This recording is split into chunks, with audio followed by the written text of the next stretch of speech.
মুহতারাম হাজরিন, প্রথম আয়াতে আল্লাহ সুবহানাহু ওয়া তাআলা ডাক দিচ্ছেন, ও মুতমাইন নফস, তুমি ফেরত আসো। এখানে দুইটা বিষয়। এক হচ্ছে মুতমাইন নফস বলতে আল্লাহ কাদেরকে ডাক দিবেন, কারা সেই মুতমাইন নফস। আরেক হচ্ছে এই ডাক আল্লাহ কখন দেন বা কখন দিবেন। দুইটা বিষয়। দুই বিষয়ে আমাদের হাকিমুল ইসলাম কারি তৈয়ব রহমতুল্লাহ আলাই বক্তব্য রেখেছেন। অনেক মুফাসসির অনেক কথা বলেছেন। আমাদের হাকিমুল ইসলামের বক্তব্যটাই আপনাদের সামনে আমি শোনাব। নিজের কথা না এগুলো, কথা যা বলি বড়দের কথাই আপনাদের সামনে নকল করি। নিজের কথা এমন কোনো আকর্ষণের কিছু নাই, ছোট মানুষ, ওই জন্যে বড়দের কথাগুলো কিতাব থেকে এনে এনে আপনাদেরকে শোনায়া দিই, এটা আমার কাজ। তো এই বিষয়ে হাকিমুল ইসলাম কারি তৈয়ব রহমতুল্লাহ আলাই, যিনি দারুল উলুম দেওবন্দের প্রায় 50 বছরের প্রিন্সিপাল ছিলেন, অনেক বড় মানুষ, হযরত বলেন মুতমাইন নফস মানে হচ্ছে ওই ব্যক্তি যিনি আল্লাহর চাওয়াকে নিজের চাওয়া বানায়, আল্লাহর ইচ্ছাকে নিজের ইচ্ছা বানায়, আল্লাহর পছন্দকে নিজের পছন্দ বানায়, আল্লাহর অপছন্দকে নিজের অপছন্দ বানায়। মানে হচ্ছে নিজস্ব কোনো মতামত নেই, আল্লাহ যা বলেন তাই করেন, যা মানা করেন তাই বিরত থাকেন। এই ব্যক্তি হচ্ছে মুতমাইন নফস। আল্লাহর সিদ্ধান্তকে যে খুশি মনে মেনে নেয়। তো এই ব্যক্তিকে আল্লাহ ডাকেন। কখন ডাকবেন? তো হযরত হাদিসের উদ্ধৃতি দিয়ে লিখেছেন, বলেছেন যে এই ডাক আল্লাহ জান্নাতি বান্দার মৃত্যুর সময়ে দিবেন। জান্নাতি বান্দার যখন মৃত্যুর সময় ঘনিয়ে আসবে, তো আল্লাহ সুবহানাহু ওয়া তাআলা মালাকুল মউতকে পাঠাবেন, সাথে জান্নাতের কিছু ফেরেশতাও যাবে, যে যাও আমার ওই জান্নাতি মেহমানকে যাই একটু আগায়া নিয়ে আসো। আমরা দুনিয়ার মেহমান আপনাদের কাছে আসি, তাতেই মানুষ আগায়া নিয়ে আসে যায়। তো জান্নাতি মেহমানকে যায় আগায় আনবে, এটা তো খুব স্বাভাবিক কথা। তো যেহেতু বান্দা কখনো ফিরিস্তা দেখে নাই, হঠাৎ ফিরিস্তারা আসার পর যদি সে দেখে ভয় পায়, আল্লাহ তাআলা তার প্রিয় এই বান্দা এই মেহমানকে এতটুকু ভয় দেখায়াও বিব্রত করতে চান না। তাই আসার প্রক্রিয়াটা কি হবে? হাদিসে আসছে যে বান্দা দূর থেকে একটা আলো দেখতে পাবে, ধীরে ধীরে আলোটা তার দিকে আগাচ্ছে, যতই কাছে আসছে তার মুগ্ধতা শুধু বাড়ছে। আরে কি সুন্দর আলো, এটা দেখতে কি চমৎকার আলো, চোখ ফেরানো যায় না, সে এক নজরে তাকায়া থাকে, কি সুন্দর আলো। আলোটা ধীরে ধীরে ধীরে যখন কাছে আসে, তখন সে বুঝতে পারে যে মানুষের মতো দেখতে সুন্দর কিছু চেহারাওয়ালা, এরা হলো ফিরিস্তা এবং জান্নাতের ফিরিস্তা এবং মালাকুল মউত। তখন তারা ওই ব্যক্তিকে ডাকতে থাকে, বের হও বের হও। কি বলে ডাকেন? হাদিসে তাও আসছে, শব্দগুলা বিভিন্ন শব্দে আসছে। এক হাদিসে আসছে ডাকতে থাকেন এই বলে, ইয়া আইয়াতুহান নাফসুল মুতমাইন্নাহ কানাত ফিল জাসাদিত তাইয়িব উখরুজি ইলা রাউহিন ওয়া রাইহান ওয়া রাব্বি গায়রি গাদবান। ও মুতমাইন নফস, এতদিন পবিত্র শরীরের ভেতরে ছিলা, এখন বের হও বের হও। বলে কোথায় বের হব? বলে বাগ বাগিচা জান্নাতের দিকে, আর তোমার ওই রবের দিকে, যে রব আজকের পর আর কোনোদিন তোমার উপর অসন্তুষ্ট হবেন না। এইভাবে ফেরেশতারা রাখতে থাকেন। কিন্তু সমস্যা হইল, ওই রূহ তো লম্বা সময় শরীরের ভেতরে একটা ভালোবাসার টান তৈরি হয়েছে শরীরের সাথে, ছেড়ে আসতে চায় না, বের হয় না। তখন ফেরেশতারা আল্লাহকে জানাবেন, আল্লাহ আপনার মেহমান তো আসতে চায় না, এখন কি করা? তো আল্লাহ তাআলা বলবেন, আমার মেহমানকে তার জান্নাতের বাড়িটা একটু দেখায়া দাও না। যেই না বান্দার সামনে জান্নাতের বাড়ি প্রকাশ পাবে, ঠিক ওই মুহূর্তে আল্লাহ তাআলা ডাক দিবেন, ইয়া আইয়াতুহান নাফসুল মুতমাইন্নাহ ইরজিই ইলা রাব্বিকি রাদিয়াতান مرضية فادخلي في عبادي وادخلي جنتي ও মুতমাইন নফস ফেরত আসো খুব খেয়াল করি ফেরেশতারা যখন ডেকেছিলেন ডাকার শব্দ ছিল বের হও বের হও আল্লাহ যখন ডাকা শুরু করলেন আল্লাহ শব্দ পাল্টাইলেন আল্লাহ শব্দ পাল্টে কি বলেন বের হও না বলেন যে ফেরত আসো কি বলেন ও ভাই বের হও আর ফেরত আসোর মধ্যে কিন্তু পার্থক্য আছে কি পার্থক্য বের হও মানে কেউ নিজের ঘরে আছে তাকে বের হতে বলা হচ্ছে আর ফেরত আসো মানে কেউ নিজের জায়গায় নাই তার জায়গায় ফেরত আসতে বলা হচ্ছে আল্লাহ যখন ডাকেন বলে ফেরত আসো মানে তুমি তোমার জায়গায় নাই তোমার আসল ঠিকানা দুনিয়া না বলে আল্লাহ তাইলে কোথায় তো আল্লাহ তো আগেই দেখায় রাখছেন ওই যে তোমার আসল ঠিকানা জান্নাত দেখা যায় আসো ফেরত আসো ইরজিই ইলা রাব্বিক রাদিয়াতাম মারদিয়াহ দুনিয়ায় রবের সিদ্ধান্তের সামনে রাজি থাকতা খুশি মনে সব মেনে নিতা পরীক্ষায় পাশ করেছ আজকে রব তোমার পরীক্ষার ফলাফল ঘোষণা করছেন মারদিয়া রব তোমার উপর রাজি বলে তো এখন পুরস্কার পাইবা যাও বলে দেন পুরস্কার দেন ফাদখুলি ফি জান্নাতি ওয়াদখুলি জান্নাতি যাও আমার জান্নাতে ঢুকে যাও কিন্তু যারা আলেম যারা হাফেজ তারা হয়তো টের পাইছেন একটা আয়াত মাঝখান দিয়ে ছোট্ট একটু রয়ে গেছে সেটা হচ্ছে ফাদখুলি ফি ইবাদি আমার খাস স্পেশাল বান্দাদের দলভুক্ত হও তারপরে জান্নাতে যাও তো এই মাঝখানে এই কথা বলবার কি দরকার যে এদের দলভুক্ত হইয়া জান্নাতে ঢুকো এটার কারণ আছে আল্লাহ বান্দার একটু পেরেশান করতে চান না এই জন্যেই কেন শোনেন নতুন জামাই শ্বশুর বাড়িতে জামাইরা গেলে আদর পায় না মাইর খায় খান নাই জীবনে মাইরটাই অনেক আদর করে তাই না শর্ত আছে যৌতুক না নিলে কিনা নিয়ে যৌতুক নিলে আদর করবো না তো অনেক আদর করে ঠিক না কথাই তো বলে জামাই আদর না একটু বুঝা শুনা বলেন তো সবচেয়ে বেশি আদর কে করে আরে পোল্ট্রি বাস হ্যাঁ সাবাস সবচেয়ে বেশি আদর কে করে মা মা শাশুড়ি হইলে চিল্লাইতেছে বেশি খাওয়াইছে রে তোরে না হ্যাঁ মনে করছে শ্বশুর শাশুড়ির মধ্যে কে আদর করে ওইটা বুঝা বলছে সবচেয়ে বেশি আদর করেন কে সবচেয়ে বেশি আদর দেখান শাশুড়ি এবার ঠিক করে মিলায়া বলেন সবচেয়ে বেশি আদর করেন কে সবচেয়ে বেশি আদর দেখান কে বহু পোড়া কপাল এই পার্থক্য বুঝে না না বুঝা মনে করে আমার শাশুড়ি আমার এত আদর করে তোরা দেখায় এত আদর সামনে এত কিছু খাওয়া মায়ে তো এত কিছু খাওয়ায় না রে মায়ের তোর বোন জামাইরে খাওয়ায় তুই দেখস না মায়ও খাওয়ায় কারে খাওয়ায় মার জামাই রে বোন জামাই রে মার মেয়ের জামাই রে হ্যাঁ বেশি খাওয়ায় বইলেই তোরে বেশি আদর করে ব্যাপারটা এমন না আদর বেশি কে করে ওই শাশুড়ির মেয়েটার একটু ছেড়া দিয়া দেখ তোরে কত আদর করে হ্যাঁ আয় রে পোলা পাইন এটা আমি তো খুব পার্থক্য এখন বুঝি উপলব্ধি করি আমার শাশুড়ি আমাকে খুব আদর করে ধনী মানুষ আমিও আদর নেওয়ার পলিসি জানি এটা আদর নেওয়া জানা লাগে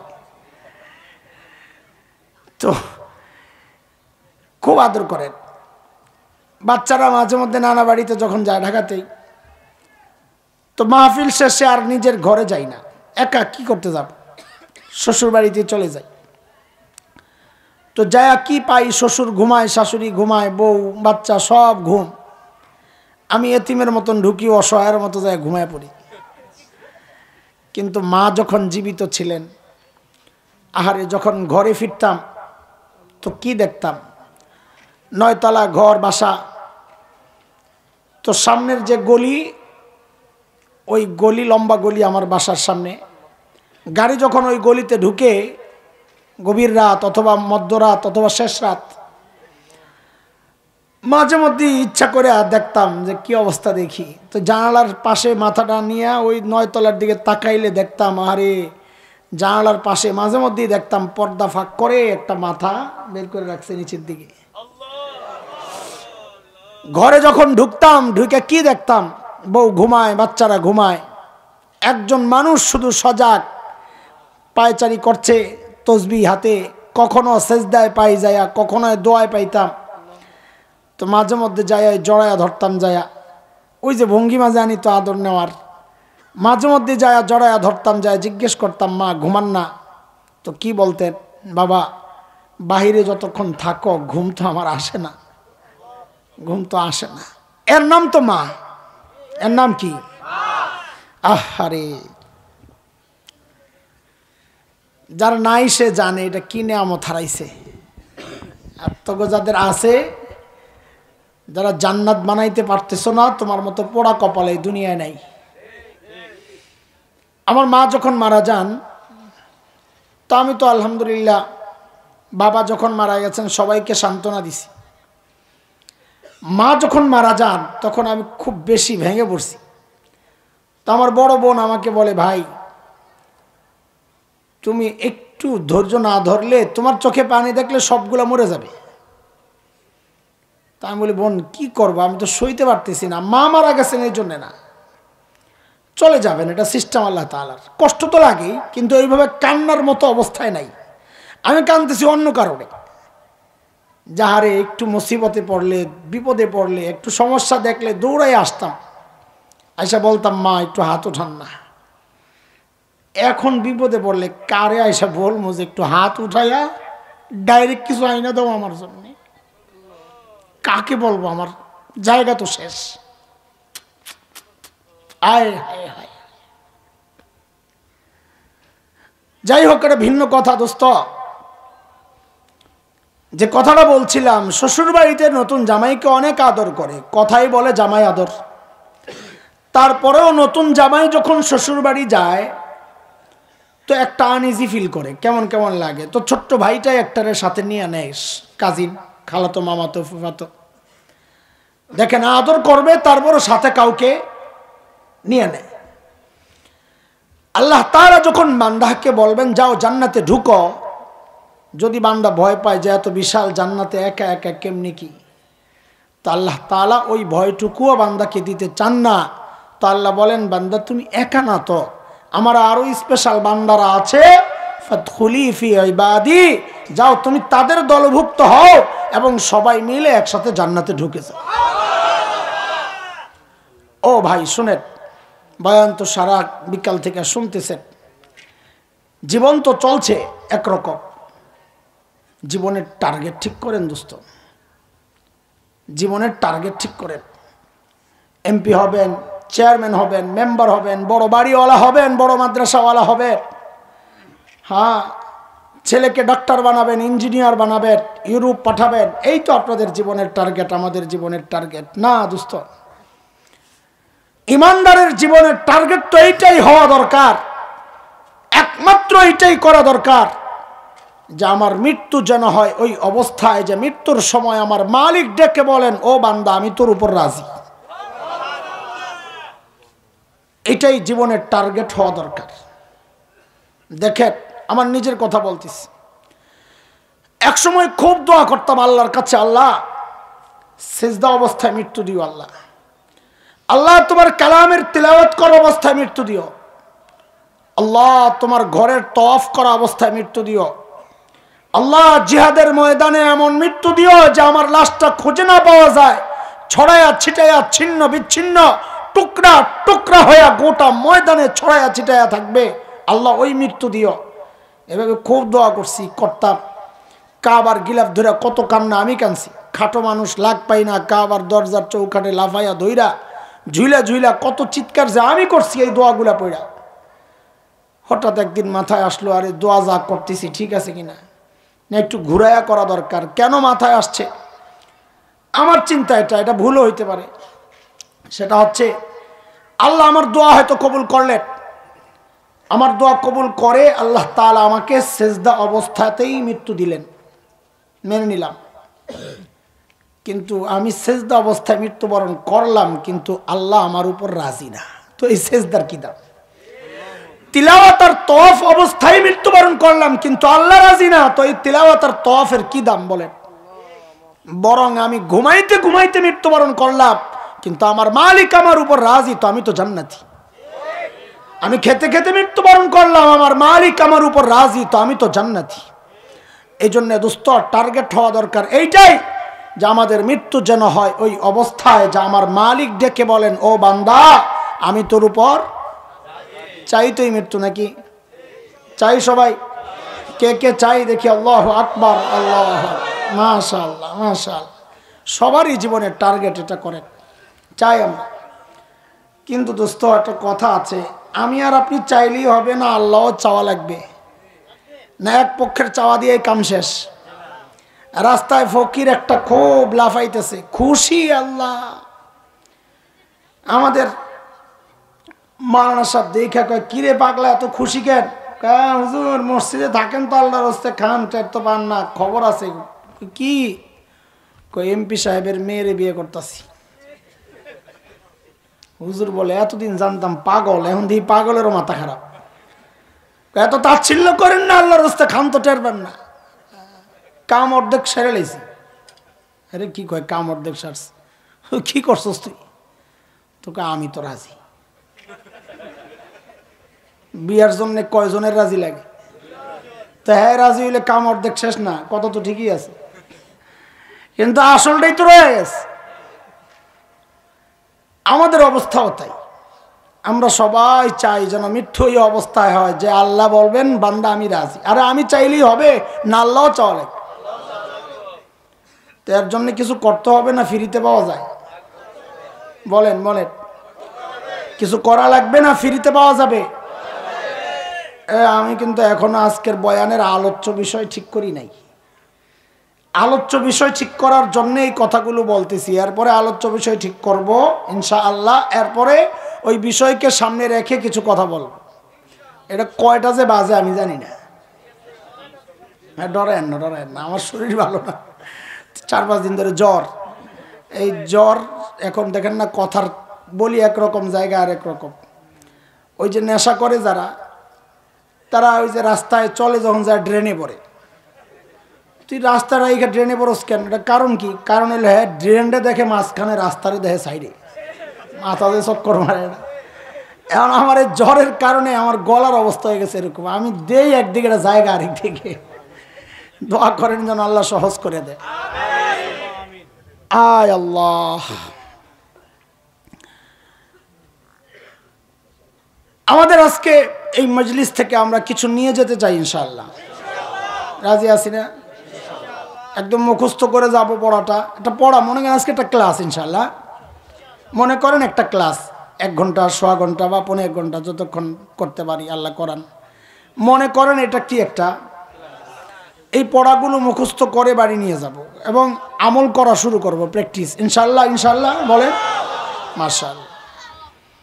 আমাদের করণীয় আজকে ঠিক করি আমরা 2টা। বলেন করণীয় কয়টা? আবার বলি, 1 নম্বর কাজ হচ্ছে মালিককে রাজি করব।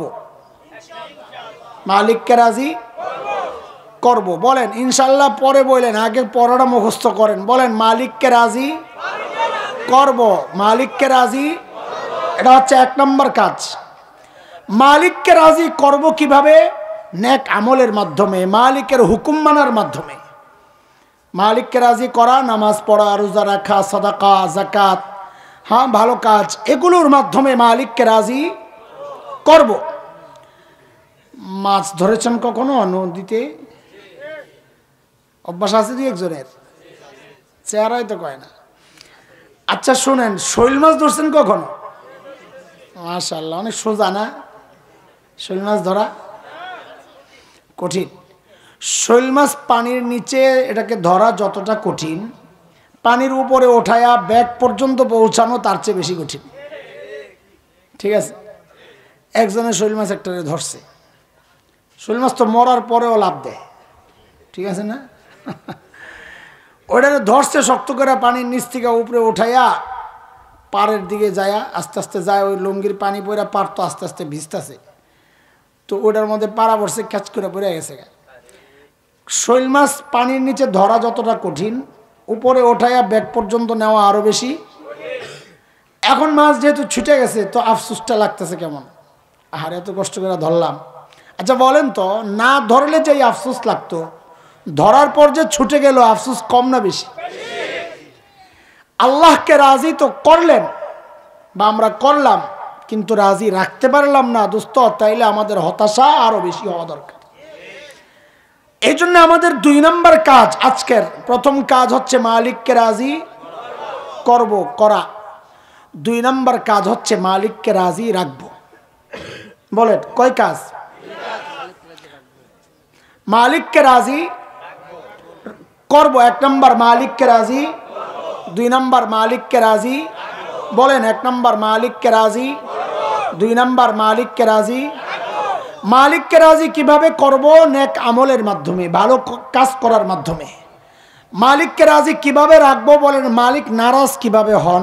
গুনাহ করলে। মালিক নারাজ কিভাবে হন? তোলা মালিককে রাজি কিভাবে রাখবো? গুনাহ ছেড়ে দিয়ে, গুনাহ ছেড়ে দিয়ে। তাহলে কি পাইলাম? আজকের কাজ কয়টা? 1 নম্বর মালিককে রাজি নেক আমলের মাধ্যমে, 2 নম্বর মালিককে রাজি রাখবো কিভাবে? গুনাহ ছাড়ার মাধ্যমে, গুনাহ ছেড়ে দিব। আলোচ্য বিষয় এখনো ঠিক করি নাই। এই 2টার থেকে অর্ধেক বাদ দেন, রাত অনেক হয়ে গেছে। ওই অর্ধেকের আলোচনাই বেশি হয়। মালিককে কিভাবে রাজি করব, ভালো কাজ করবো, এটা করবো, সালাম দেবো, যে আমার ভাই বলতেছিলেন, এগুলাই তো বেশি আলোচনা। এটাই হয় যে মালিককে কিভাবে রাজি করব, কিন্তু আমরা চাইতেছি আলোচনা বেশি করতে মালিককে কিভাবে রাজি রাখবো। সারাদিন বসে বসে মালিককে রাজি করলাম, এমন এক কাজ করলাম যে মালিক নারাজ হয়ে গেছেন, তো আমার সারাদিন বেকার হয়ে গেল। আমল বেশি করতে পারি নাই, কিন্তু রাজি রাখতে পারছি, তাহলে আমি কামিয়াব। বিশাল বালতি পানি পরে টিপ টিপ টিপ টিপ, 1 ফোঁটা 2 ফোঁটা, বালতির তলা ঠিক আছে। এই বালতি কোনোদিন ভরবে কি ভরবে না? ছোট্ট বালতি, পানি পরে ফুল স্পিডে, কিন্তু তলা নাই। বলেন বালতি কয়দিনে ভরবে? সারা জিন্দেগি আমল করে মালিককে রাজি করলেন, কিন্তু তলা ফুটা, গুনার মাধ্যমে তলা ফুটা হয়ে গেছে, আমল সব ভেতর থেকে বের হয়ে যায়। তাইলে এই আমল করার কোনো লাভ আছে? তো এই জন্যে আমাদের আজকের আলোচনার বিষয় হলো, এখনো ঠিক করি নাই, মালিককে রাজি রাখবো। ও দোস্ত, রাখবো কিভাবে? গুনাহ ছেড়ে, গুনাহ ছেড়ে। আমাদের সাথে যুবকদের খুব বেশি সম্পর্ক, বিশেষ করে ইউনিভার্সিটি কলেজের। আমি থাকি যেখানে, চারপাশেই তো school college, Dhaka university, BUET, Dhaka college, city college, সবগুলোর মাঝখানে তো থাকি আমি। তো জুমার মধ্যে ব্যাপক সংখ্যায় ওদের আনাগোনা হয়, আসে, ওরা পরামর্শ চায়। তো আমি লক্ষ্য করি বেশিরভাগই আমার সাথে যে আলোচনা করতে চায় সেটা হচ্ছে, হুজুর গুনাহ তো ছাড়তে বলেন, ঠিক আছে, কিন্তু গুনাহ ছাড়তে চাই, কিন্তু ছাড়তে পারি না। গুনাহ ছাড়তে চাই, এটা শুধু ওদের কথা না দোস্ত, আমরাও যে আমাদের মাশায়েখদের কাছে যাই, আমাদের বুজুর্গদের কাছে যাই, মুরব্বীদের কাছে যাই, আমাদের পীরদের কাছে যাই, আমরাও কিন্তু যাইয়া ওই একই অভিযোগ করি যে গুনাহ তো ছাড়তে চাই হুজুর, শেখ গুনাহ তো ছাড়তে চাই, ছাড়তে পারি না। সব একই অভিযোগ, গুনাহ ছাড়তে চাই, ছাড়তে।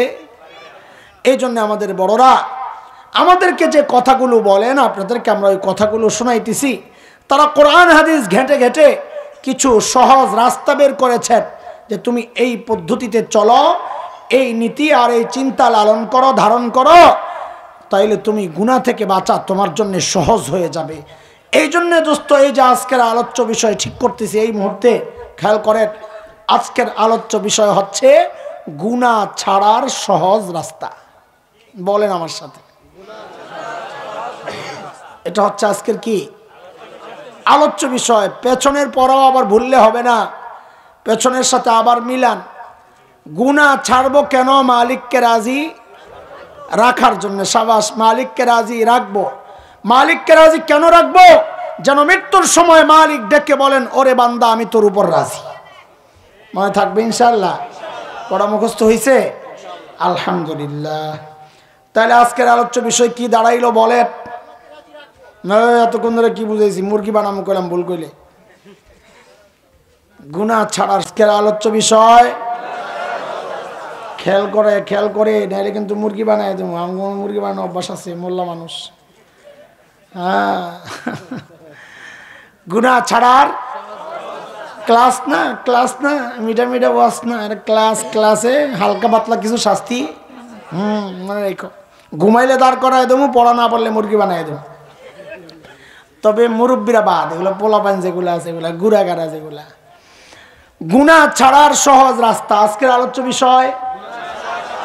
বলি 1 নাম্বার। ওই কিসের 1 নাম্বার? ঘুমে ধরছে, এই যে এমনি টাকার জমা খেয়ালি আমারে। মাশাআল্লাহ, কে ঘুমাইছেন দেখি একটু হাত তোলেন তো।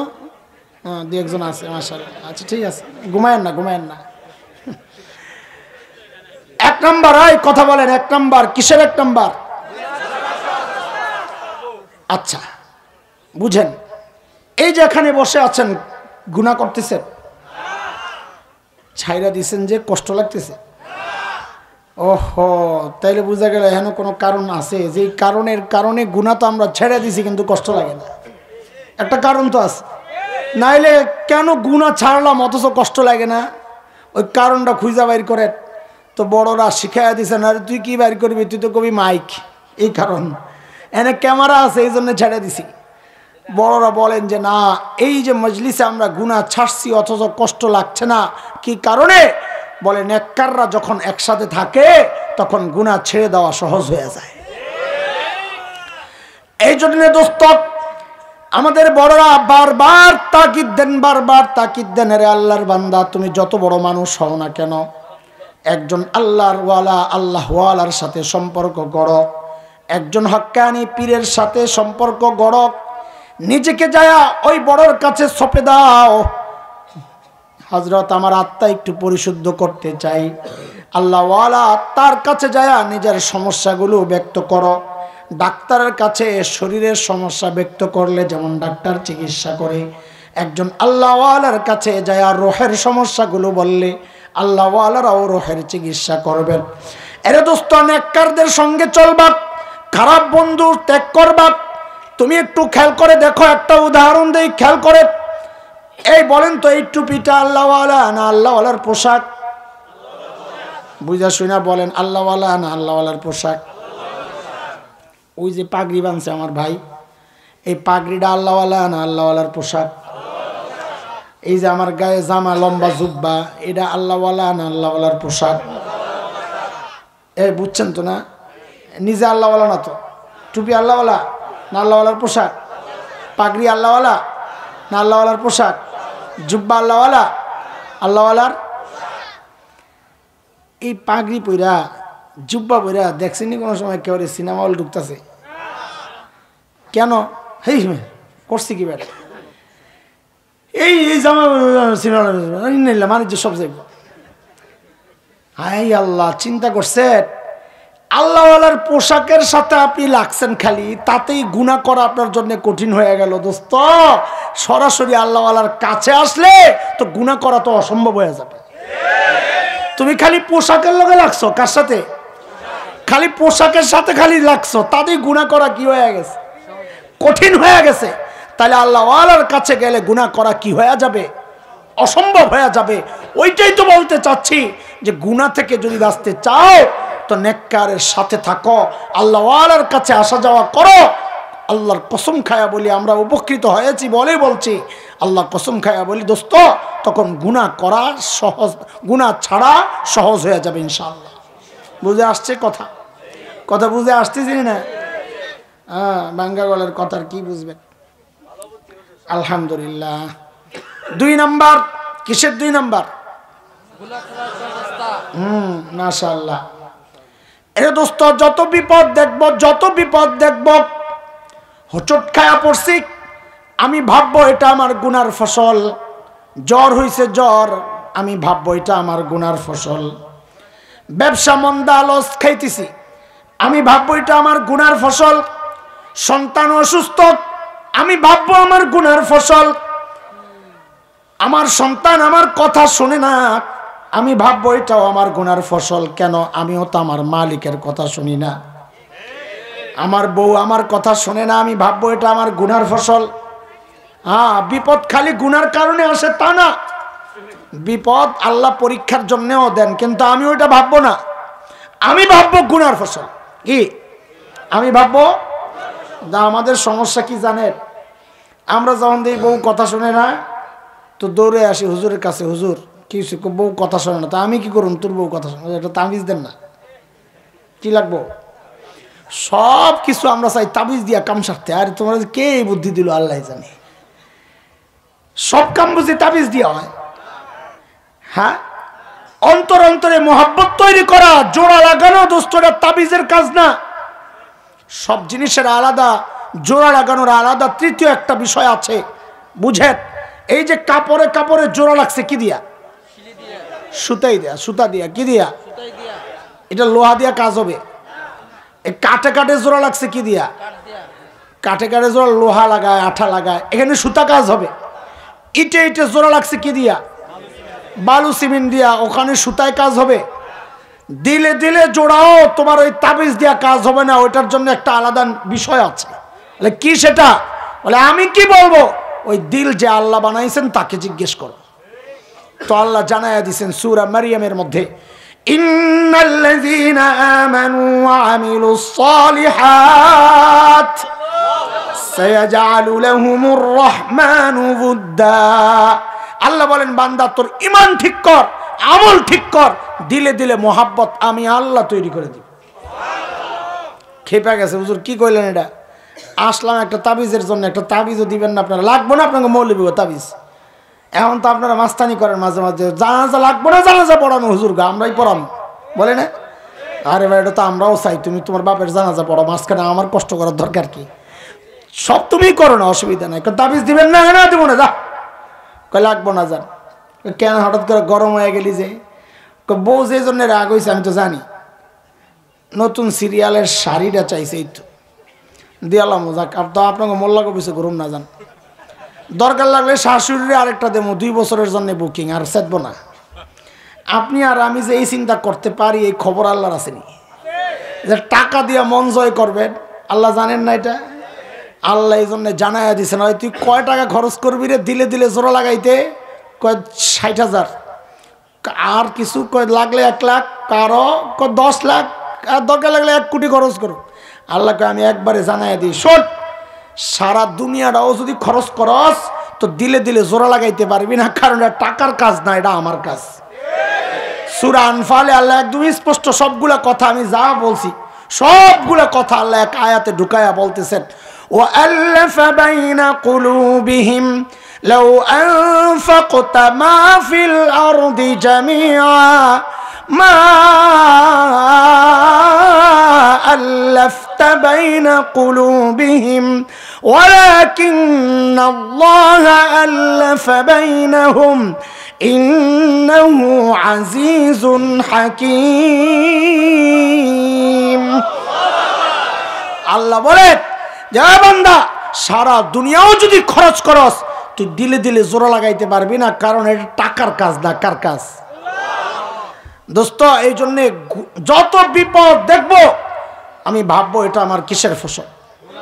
বলেন বলেন বলেন। তখন মনে আসবে, এটা যদি বৈশা যায় মনের মধ্যে, আরে গুনাহ করলে তো দেখা যায় বিপদ আসে, থুরো তাহলে গুনাহ ছেড়ে দেবো, তখন গুনাহ ছেড়ে দেওয়া সহজ হয়ে যায়। ঠিক আছে কথা? কয়টা গেল? বাকি 2টা, একটু বেশি মনোযোগ লাগবে যে। হ্যাঁ থাকবে ইনশাল্লাহ, ঘুমটুম নাই তো? আলহামদুলিল্লাহ। ও যুবক ভাই, খেয়াল করো, এদিকে খেয়াল করো, সবাই আমার দিকে খেয়াল করো, একদম পুরাপুরি মনোযোগ, চোখ কান দিল সবগুলারে আমার দিকে ফিরাও, ফিরায় কথাগুলো শোনো, কারণ কথাগুলো কোরআনের। তোমরা খেয়াল করছো কিনা জানি না, আমি এ পর্যন্ত আমার কোনো কথা নিজের থেকে বলি নাই, সবগুলো কথা কোরআন দিয়েই সাজাইতেছি। খেয়াল করলে বুঝবা, না খেয়াল করলে নাই, কিন্তু সামনে খেয়াল করো, আমার কোনো কথা নিজের থেকে বলি না, চেষ্টা করি না, হয় বড়দের কথাটা নি, নয় কোরআনের কথা, নয় হাদিসের কথা। আমি মগা কি কথা কম, ওগুলা বইলেই তো শেষ করতে পারি না, নিজের কথা বলার সময় কই আবার। দোস্ত খেয়াল করেন, 3 নাম্বার। কিসের 3 নাম্বার? সাবাস, মাশাআল্লাহ, ছাত্র ভালো আছে আসলে, মনে করছে যে আলহামদুলিল্লাহ। এরে ভাই আমার, ছোট্ট একটা বাচ্চার সামনে তুমি গুনাহ করতে চাও না, লজ্জা পাও। বাচ্চাটা কি বলবে? সন্তানের সামনে গুনাহ করো না, সিগারেটটা যায় বাথরুমে ধরাও, এমন পাবলিক আছে কেন? মায়ের সামনে গুনাহ করে না, মা কি বলবে? উস্তাদের সামনে গুনাহ করে না, উস্তাদ কি বলবে? মাখলুকের সামনে গুনাহ করে না, মাখলুক কি বলবে? দরজা জানলা আটকায়া ভেতরে যায় গুনাহ করে, অথচ আল্লাহ তাআলা বলেন আলাম ইয়ালাম বিআন্নাল্লাহা ইয়ারাক, সে কি জানে না আমি তার দিকে তাকায় আছি? দুনিয়ার কেউ না দেখলো আমি আল্লাহ তাকে দেখতেছি। বলে অনেক সময় দেখা তো মনোযোগ থাকে না, দৃষ্টি এক জায়গায় মন আরেক জায়গায় হয় কি হয় না? আল্লাহ বলেন বান্দা, প্রিয় হাবিবকে ডেকে আল্লাহ বলেন আমার দৃষ্টি কিন্তু এমন না, ইন্না রাব্বাকা লাবিল মিরসাদ। নবী আমার, আমি কিন্তু ওত পাইতা শিকারী শিকার করতে গেলে চূড়ান্ত সতর্কতার সাথে যেমন ওত পেতে থাকে, তাকে আরবিতে বলে মিরসাদ। নবী বলেন, আল্লাহ বলেন নবী আমার, আমি কিন্তু বান্দার দিকে ওইরকম ওত পাইতা আছি, যে কোনো মুহূর্তে খাপ করে ধরতে পারি। এর দোস্ত, গুনাহ করার সময় একবার শুধু চিন্তা করো, আমাকে একজন দেখতেছেন, আমার মালিক। শুধু দেখেন তা না, দেখার সাথে সাথে মালিক পেছন থেকে ডাকতে থাকেন, এ হাসান জামিল তুই এই গুনাহটা কেন করতেছস রে? এরে আব্দুল্লাহ তুই এই গুনাহটা কেন করতেছস? নাম ধরে ধরে ডাকেন।